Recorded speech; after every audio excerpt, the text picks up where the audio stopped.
We have discuss the operations of data frames. उसी series में next topic है renaming column name in data frame, यानी कि data frame के अंदर जो कॉलम्स वगैरह बने हैं उनका नेम वगैरह चेंज करना हो।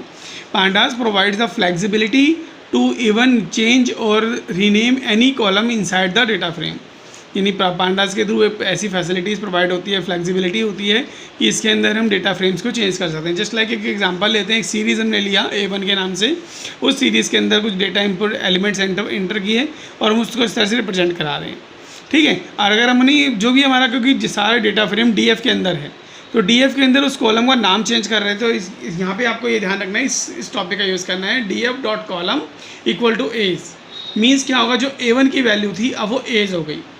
अब जब दोबारा प्रिंट करेगा तो DF जब प्रिंट होगा तो जो एज के अंदर डेटा था वो प्रिंट हो जाएगा। दिस इज़ द डिफरेंस कि रीनेम किस तरह से किया था, नाम बदलना होगा। कई बार हमने वेरिएबल नेम ऐसा ले लिया जो आगे तक समझ में नहीं आ रहा कि हमने क्यों दिए वैल्यूज़, तो उसके नाम चेंज कर सकते हैं। Next one is adding column to a data frames. कोई नए कॉलम्स डेटा फ्रेम में ऐड करने हो। देखिए नॉर्मल सी बात है, हमारा डेटा फ्रेम्स 2D और 3D का भी होता है, तो अगर उसी तरह से हमें इसमें कॉलम्स नए ऐड करने हैं तो हम इसका यूज़ कर सकते हैं, या 2D एरे में या 3D एरे में यूज़ करना हो। जैसे हमारे कॉलम्स हैं, एज वाला तो एक कॉलम ही हमारा ही बन गया, दूसरा एज 2 में हमने सिर्फ A45 ले लिया, एज 3 में एक सीरीज़ प्रॉपर बना के उसे ले लिया, उसका इंडेक्स वगैरह मेंशन कर दिया। अब हमें जब सबको एक साथ यूज़ करना है तो हम सबको ऐड कर लेते हैं, age DF age 2 plus DF age 3, ये तीनों की जितने हमारी सीरीज़ हैं तीनों अलग अलग कॉलम्स बन जाएंगे और टोटल के अंदर स्टोर हो जाएंगे। बार बार हम जब इसे कॉल करेंगे तो DF टोटल को कॉल कर लेंगे, और DF टोटल को कॉल करने से जितने तीनों हमारी सीरीज़ हैं ये तीनों अलग अलग सेपरेट कॉलम बन करके डिस्प्ले हो जाएंगे। तो ये इसे कहलाते हैं adding a column into a data frames. Next one is deleting a column from the data frames. अब जब हम बात कर रहे हैं एडिंग की, तो डिलीटिंग की बात भी हो जाएगी। डिलीटिंग के दो तरीके हैं, या तो हम पूरा डिलीट कर दें इतना काम किया हुआ है, या किसी पर्टिकुलर को डिलीट करें। अगर हम पूरा डिलीट करना चाहते हैं, सिंपल तरीका को डेल डेफ और जो भी हमारा डेटा सीरीज़ है पूरी डिलीट हो जाएगी। जितनी भी सीरीज़ है सिर्फ डेल लिख करके डेफ, और उसके अंदर जैसे हमने टोटल वाला बनाया था कि टोटल वाला सारा डिलीट करना है तो डेल डेफ के अंदर वो सारा टोटल लिख दीजिए, सारा डिलीट हो जाएगा। एक पर्टिकुलर कॉलम को डिलीट करना है तो यूज़ करेंगे DF डॉट पॉप, और उसके अंदर ब्रैकेट्स के अंदर कोट्स के अंदर लिख दिया एज 3। एज 3 क्या है, the third column of the series, तो उसको उससे डिलीट कर देगा। तो ये ऑप्शन हो गया आपका deleting a column from the data frame. ये दो तरीके से आप इसमें डिलीट कर सकते हैं।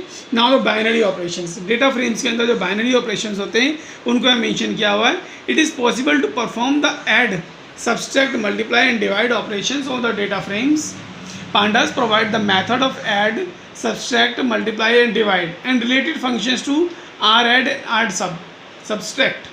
radd का मतलब होता है हमारा right side additions, and subtract का मतलब होता है राइट साइड सब्सट्रैक्शंस, यानी कि हमें एडिशन करना है या सब्सट्रैक्शन करना है तो यहाँ पे इसका भी यूज़ कर सकते हैं। Right side subtraction, each element of the data frame will be with the corresponding elements in the other data frames। इसी तरह right side addition, the function adds each elements in data frames with corresponding elements in other data frames, यानी एक element से दूसरे उसमें data को add करना है या डिलीट करना है तो हम इसका यूज़ कर पाते हैं। Now the next option is matching and broadcasting the operations. किसी भी ऑपरेशंस को मैच करना है, उसको ब्रॉडकास्टिंग करना। ब्रॉडकास्टिंग होता क्या है, the term broadcasting comes from नमपाई। नमपाई से निकल के आया है। Simply it is a output that results when we perform operations between the n-dimensional array। Means आपका ब्रॉडकास्टिंग ऑपरेशन जब ज़्यादा वर्क करता है जब हम n डायमेंशनल एरे वर्क कर रहे हैं, जस्ट लाइक अ पैनल पे डेटा फ्रेम, सीरीज, इन सब में काम करेगा। ओला scalar value. Broadcasting is a method offers by the pandas while dealing with the array and different shapes while performing arithmetic operations। In this method usually the smaller array is broadcast across the larger array so that they have compatible shape। Data broadcasting provides a means of vectorization of array operations which allows accessing each of every elements of the data frame, or in other words on the pair of array for performing the necessary operations। However, the broadcasting is not recommended as it leads to inefficient use of memory that slows down the operations। इसी से related कुछ operations को मैं describe कर रहे हैं, step by step देख लीजिए। जैसे बुक आपकी बुक को ही फॉलो करते हुए चलते हैं। यहाँ पे देखो सबसे पहले हमने दो सीरीज़ ली हुई है, ए और बी सीरीज़, इनको यूज़ कर रहे हैं हम एक साथ। यहाँ पर इनको डिस्प्ले कराने के लिए हमने देखो ए की सीरीज़ पूरी डिस्प्ले हो गई, फिर बी की सीरीज़ हो गई। इसके बाद इन दोनों का प्लस होके ऑटोमेटिकली इनके जो डेटाज हैं आपस में प्लस होंगे और उसी सीरीज़ में शो हो जाएंगे। ये कहलाती है ब्रॉडकास्टिंग ऑपरेशन। अगर इसी ब्रॉडकास्टिंग ऑपरेशन में broadcasting using a scalar and constant value, means कोई कांस्टेंट वैल्यू को लेकर के हम कोई ब्रॉडकास्टिंग ऑपरेशन करना चाहते हैं तो इसका यूज़ इस तरह से इसमें हम कर सकते हैं।